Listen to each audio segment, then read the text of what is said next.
Is this it? Здесь. Do they live here? Gennady Tsevma has been away from his home village of Amvrosivka in Ukraine for nearly 30 years. In the spring of 1983, he was drafted into the Soviet army and sent to Afghanistan. Almost as soon as he arrived, he was taken prisoner. My God, is that you, Gennady?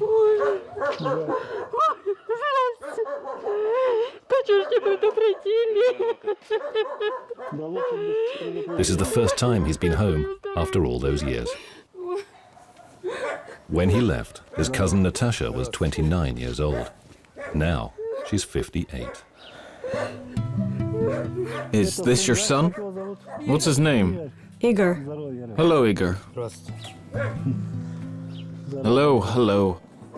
Aunt Valia, his father's sister, will soon be 80.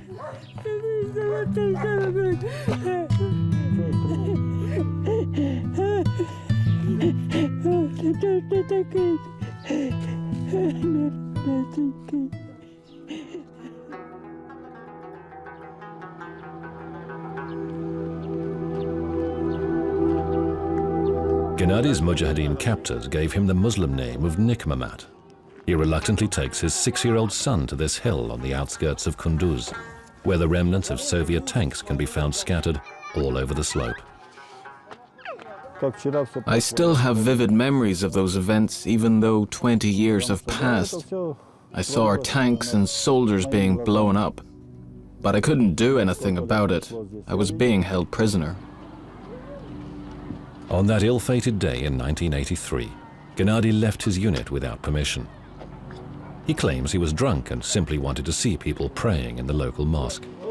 Suddenly, the mujahedeen overpowered him and put a bag over his head. They hit me over the head and knocked me unconscious, but nonetheless, I've lived a full life here for 30 years.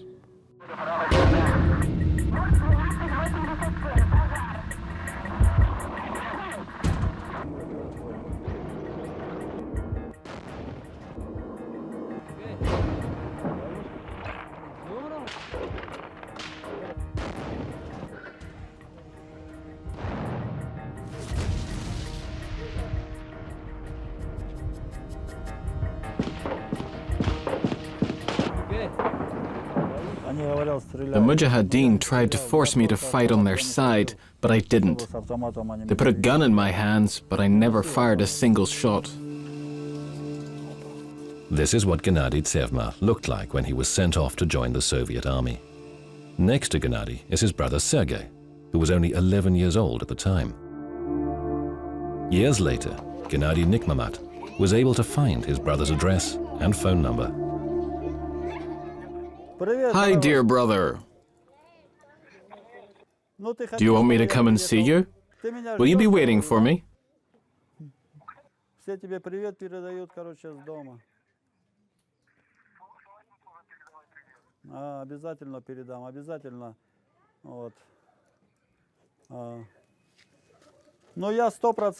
Okay, dear Sergei. I'll be there for at least 2 weeks. Hope to see you soon. A short while before leaving Afghanistan, Gennady Nikmamat makes a video of his family and everyday life. He wants to show it to his brother Sergei. This is the main street. Now, Sergei, we are approaching my home. For nearly 30 years, Gennady lived in lodgings in Afghanistan. Only recently was he able to raise enough money to buy a small plot of land and build a clay house. Altogether, it cost $3,000. His family has only just moved in, even though it's not quite finished yet. Now this is where all our plates are right now, gathering dust. They need to be cleaned and stored properly. Now, Sergei, this is where we sleep and eat in the evenings when it's too hot inside. Gennady Nikmamat has spent much more of his life in Afghanistan than in his native Ukraine. He got married, and he and his wife have had 4 kids. This is Pavlusha, my youngest daughter. Pavlusha is 15 years old. She doesn't look as much like an Afghan child as Gennady's other children.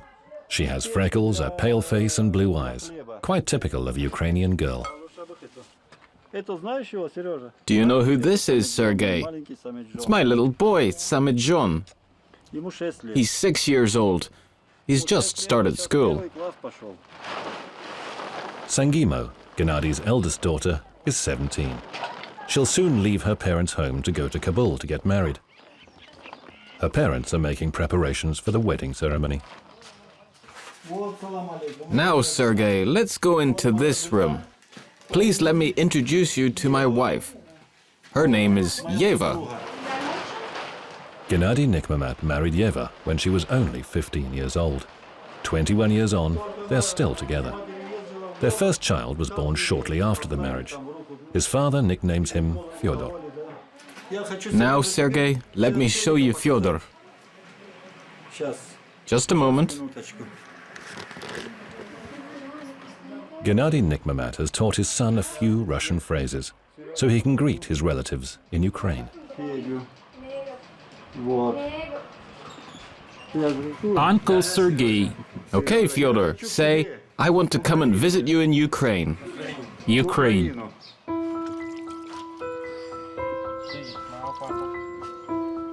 Gennady Nikmamat is dying to go to Ukraine as soon as possible. The moment comes early in the morning. When his youngest son, Samedjon, woke up, the boy couldn't understand why his father was leaving and for how long he would be away. Pavlusha bursts into tears. She worries that her father may never come back. Gennady's wife is firmly opposed to the idea of her husband visiting his home country. She thinks he'll succumb to nostalgia and might never return.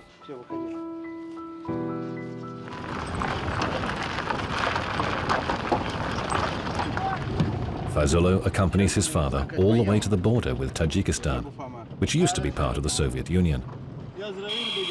Fazullo hopes that he will be able to leave Afghanistan with his father.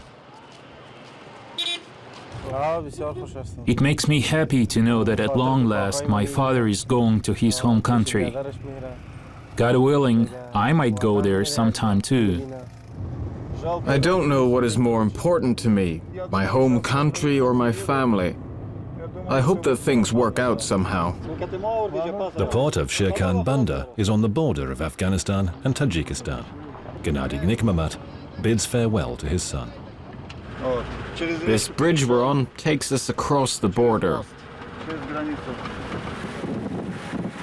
He's waited 29 years for the opportunity to cross the bridge between these two countries. For most, it's a short distance of 500 meters. For Gennady, it's a lifetime. Farewell, Afghanistan. Now we're off.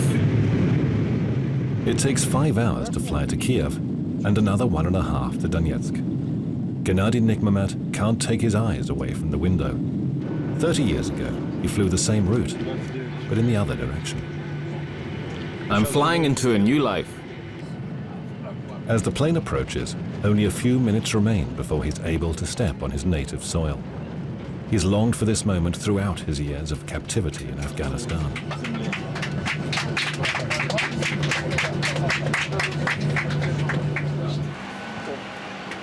Hello, motherland. I've been away for 29 years.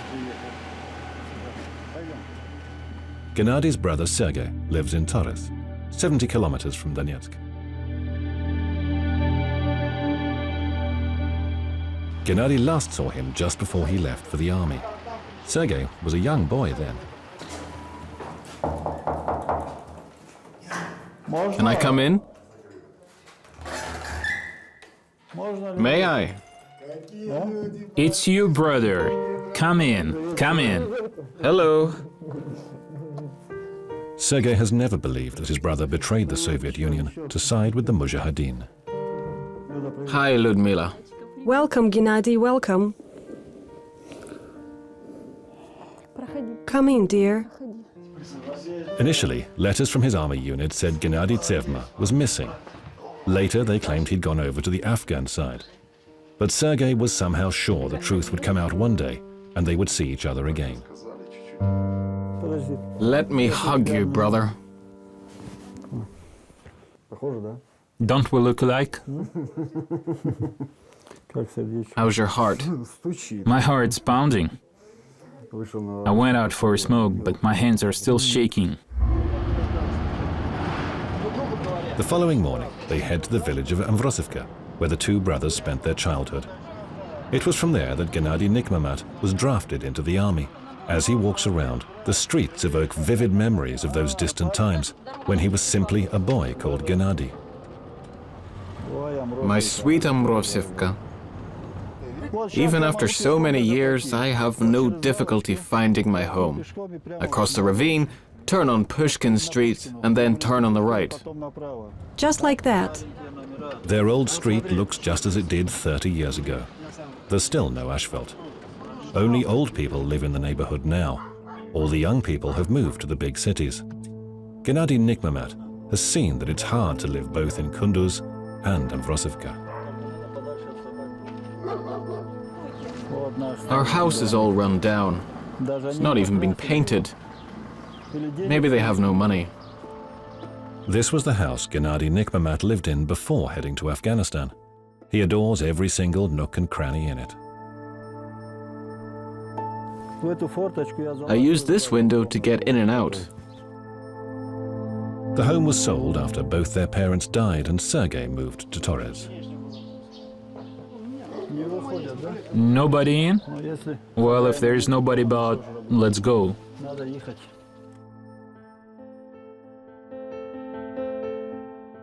Gennady's parents didn't live long enough to welcome him back home. This is the first time that Gennady Nikmamat has seen the graves of the people he loved.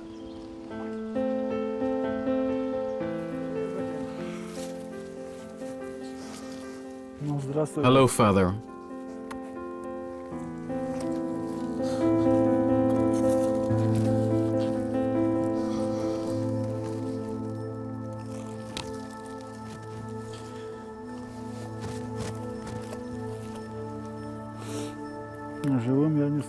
I'm so sorry I couldn't see you when you were still alive.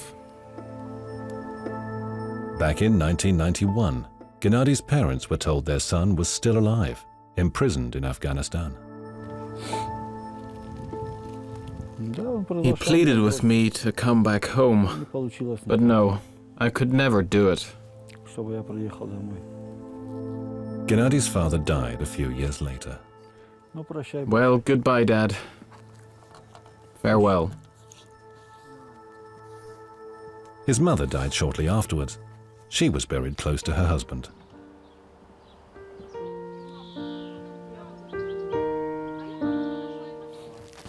My dearest mother.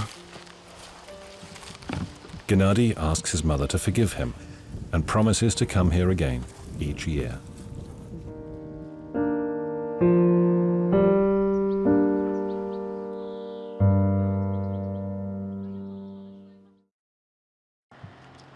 Gennady is a former soldier from Ukraine. During the Soviet-Afghan war, he was captured by the mujahedeen. 30 years on, he's finally returned home. His parents have long since passed away, and only a few of his relatives are still alive. Hello. Will you let some guests in? Don't be afraid, it's our dog. Dear me, it's Gennady. Hello, Aunt Ludmila. Welcome, sweetheart. Gennady Nikmamat plays his video from Afghanistan. This is the first time that his relatives can see how he's lived during all those years away from home. Here we are, Sergei, coming into the house. It's my home, my Afghan home. Here's one room, and here's the corridor. There's no running water, no sewerage, and no heating. Only the super rich in Afghanistan can afford such luxuries. But Gennady Nikmamat is pleased with what he has. At least he owns what little there is. When we marry off Faizullah, I'll allow the couple to live in this room here. Let's check it out. Fazullah is to be married too, but no date has yet been set for the wedding ceremony. Right now, he's the only breadwinner for the family. Every other week, he works in a fuel supply company for $300 a month. His father used to work as a truck driver. Later, he was a translator from Dari Persian into Russian. Now he has difficulty walking to the market because of a problem with his leg. This way. Gennady Nikmamat rarely goes shopping. There's only just enough money for food. $300 isn't much in Afghanistan. Life is hard in Afghanistan. Everything costs a pretty penny. I've run up a debt of $2,000 for the house and repairs, but I can't possibly repay it. As Gennady Nikmamat wanders between the stalls, it occurs to him that such markets with an abundance of Oriental goods only appeared recently. The Taliban had banned the use of TV sets and even mobile phones. Now Kunduz has developed a taste for the peaceful life. Do you want a gun? However, local kids are still enjoying playing with toys from yesteryear. Gennady Nikmamat hasn't held one of these in his hands for many years.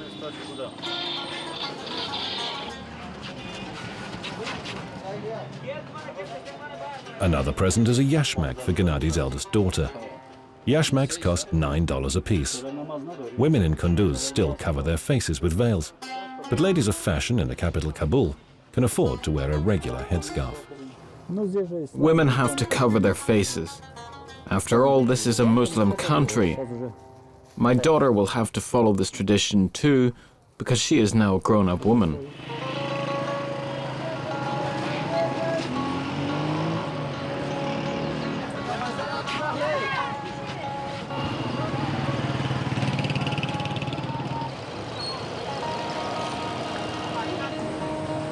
On his way back, Gennady Nikmamat wants to buy some food. He hunts around the stalls, seeing who has the cheapest price for minced meat and tenderloin.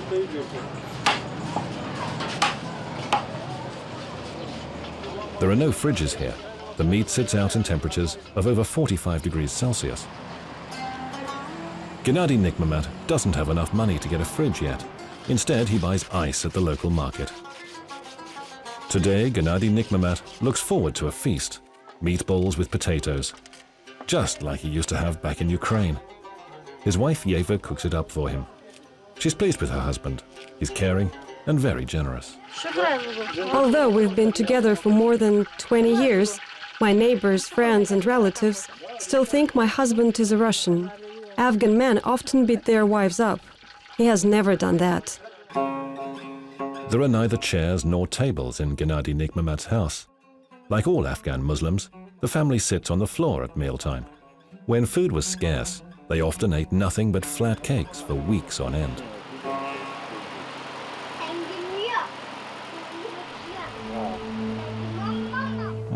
Fighting never stops in Afghanistan. There was one war, there will be another. Life there is no life at all. I need to get the hell out of there.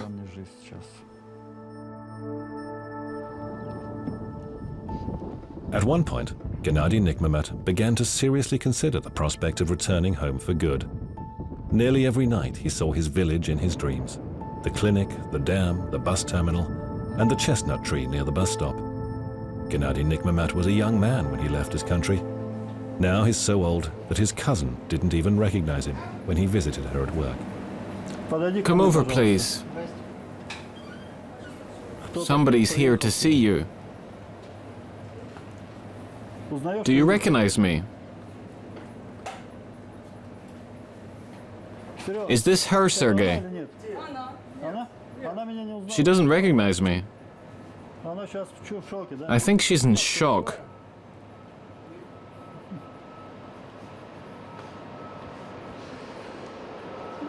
It's not a dream. When Gennady Nikmamat left his home for the army, Natasha was only 8 years old. I've seen all of you at last. His relatives still see him as the young man they knew before he left, and are happy to see him back. They refuse to believe that he might once have been a traitor, shooting at fellow soldiers. As far as his relatives are concerned, he's returned home from war after 30 years of absence. Hello, dear. Hi, dear. My God. Welcome back, my darling.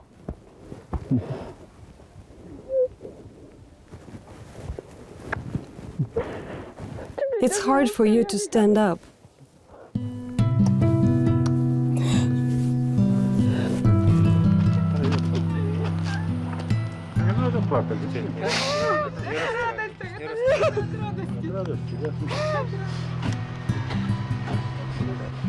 Rumors about Gennady Nikmamat's homecoming quickly spread around the village of Ambrosivka. Friends and neighbors who were also in the army turn out to see him.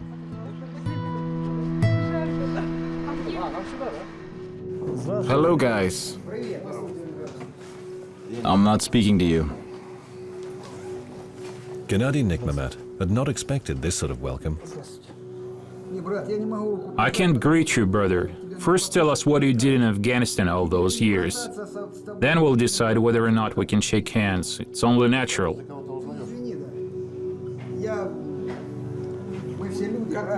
How should we address you? Gennady, It was your name, and now? I'm still Gennady. He thought the Soviet-Afghan war was over and done with a long time ago. But they too had fought in Afghanistan and wanted to know what Gennady Nikmamat had been doing in enemy trenches. Forgive me. You see, all of us here have their own story to tell. I, for one, was wounded, had a concussion and so on. When I came back, I weighed 55 kilos. So we want to hear your story. Let's do it later. We haven't seen him for 29 years. Gennady's sisters lead him away to a party celebrating his return. The soldiers who had fought in Afghanistan get no answer to their question. They wanted to know whether Gennady Nikmamat was a traitor to his unit. Anyone who was among the mujahedeen would have been dead if he had not adopted their faith and had not fired on Soviet troops. That's the crux of the matter. This man lived in Kunduz, but we lost 4 men in fighting there. How can I forgive him? 8 men who went to Afghanistan from the Ambrosivsk region died in the Soviet-Afghan war. A monument commemorating them stands on the Avenue of Heroes. Gennady Nikmamat never visits it.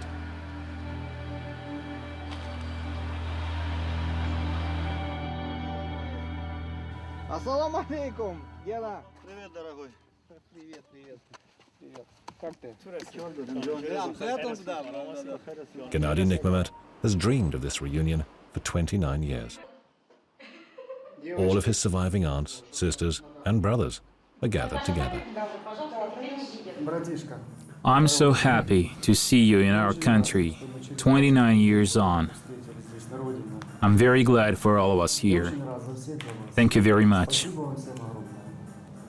I think everything will be okay. Old photos dating back to when they and their parents were still young are brought out. They're from a time when all of them thought they would always be together. Look, Gennady, that's you and I together. That's a nice picture. And this picture shows all of us. Probably it was some kind of celebration. In turn, Gennady Nikmamat shows the video of his life in Afghanistan. When he called his home in Kunduz the day before, he learned that the house had been given a facelift and all their belongings had been moved into it. His wife and 4 children expect him to come back. He can't abandon them.